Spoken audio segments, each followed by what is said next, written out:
Dalam dunia industri, harga bahan bukan penentu keputusan. Yang dicari adalah kekuatan, konsistensi, dan kelancaran proses produksi. Karena satu kesalahan kecil dapat menghentikan seluruh lini produksi. Itulah sebabnya hampir semua pabrik bata ringan masih menambahkan gipsum.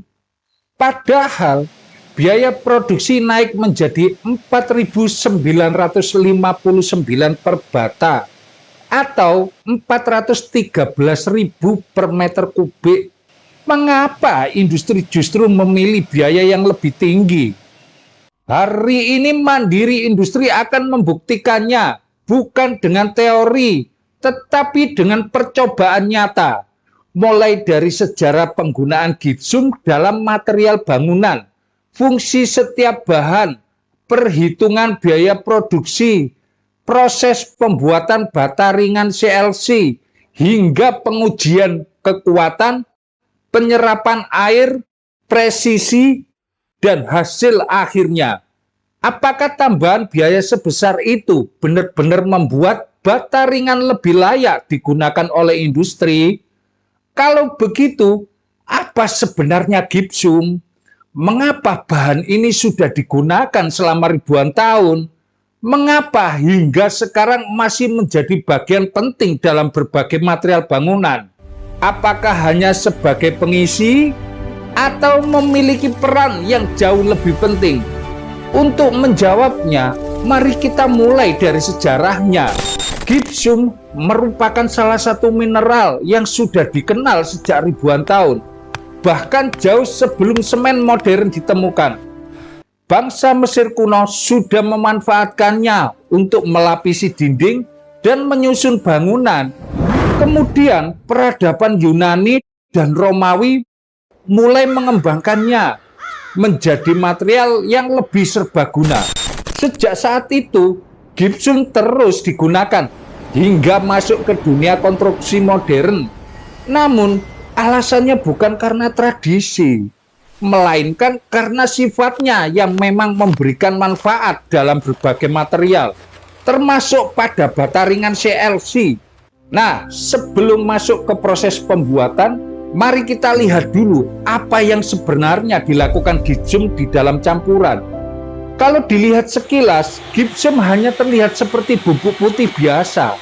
Tetapi di dalam campuran semen, perannya jauh lebih penting. Gipsum tidak berfungsi sebagai penguat, melainkan membantu mengendalikan reaksi semen ketika bercampur dengan air. Karena tanpa gipsum, proses pengerasan dapat berlangsung lebih cepat. Akibatnya, campuran menjadi lebih sulit dikerjakan. Sedangkan dengan jumlah yang tepat, adonan memiliki waktu kerja yang lebih stabil.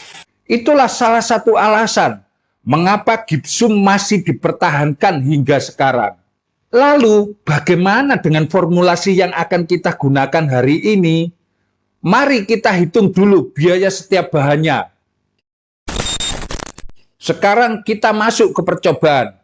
Pertama, tuangkan air sebanyak 2,8 kg. Air menjadi media awal untuk menyebar seluruh bahan. Jumlahnya harus sesuai.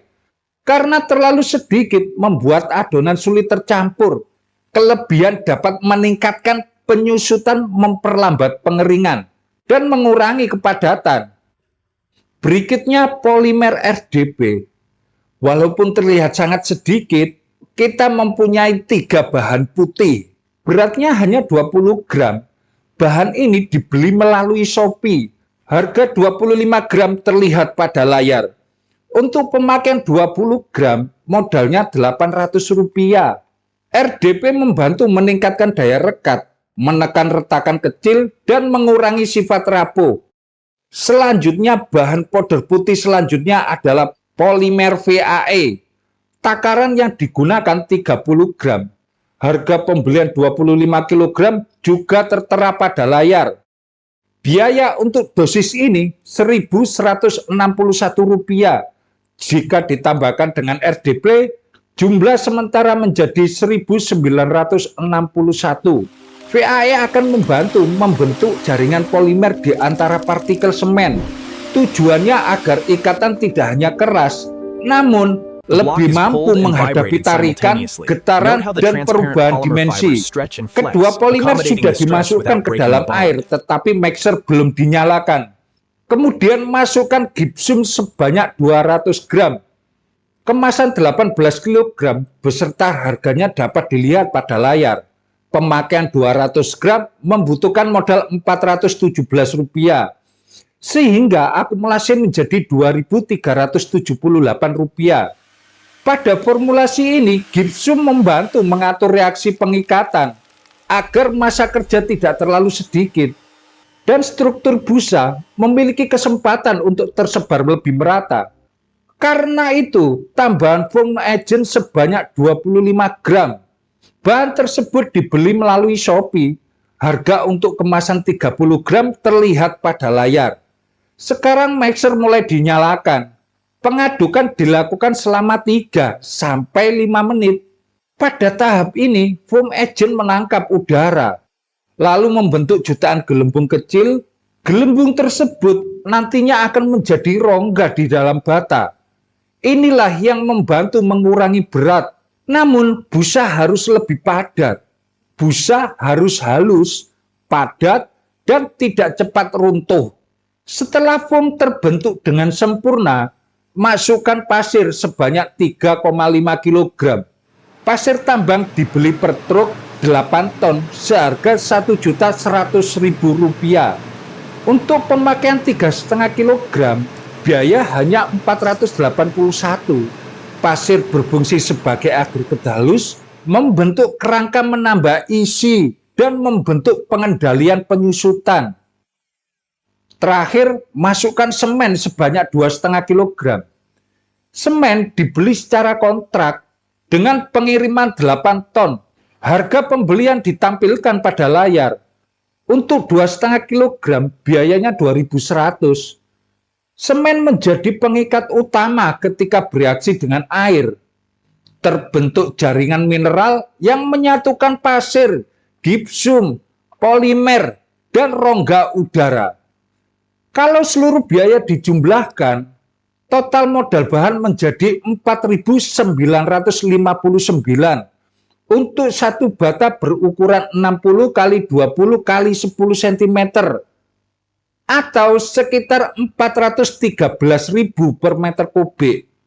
Angka ini belum termasuk biaya foam, tenaga kerja, listrik, penyusutan alat, cetakan, dan resiko kegagalan. Tetapi modal rendah belum menjadi jawaban. Karena yang harus dilihat berikutnya adalah hasil setelah seluruh bahan tercampur. Setelah 24 jam, cetakan akhirnya dibuka.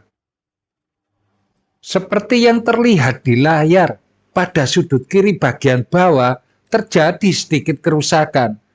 Saat bata ringan dilepas dari cetakan, sebagian kecil permukaan masih menempel pada dinding cetakan.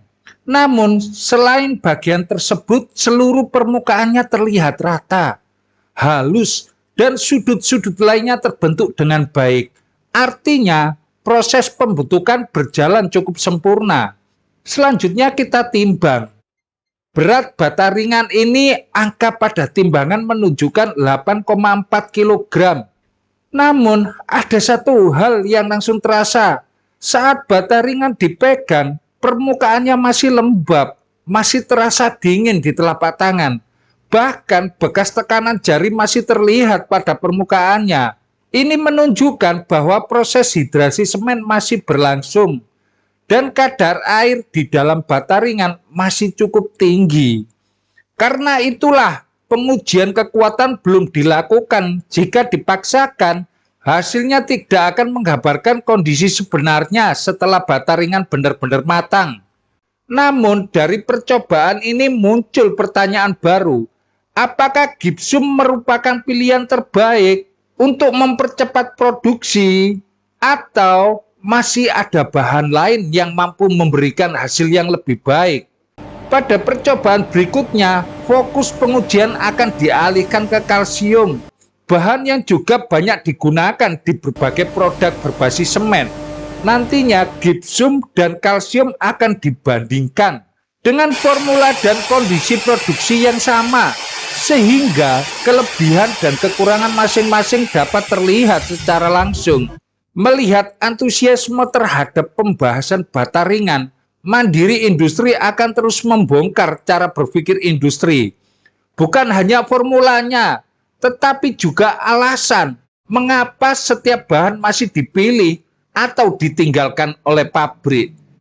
Silakan tulis di kolom komentar bahan atau proses industri apa yang ingin dibongkar pada pembahasan berikutnya.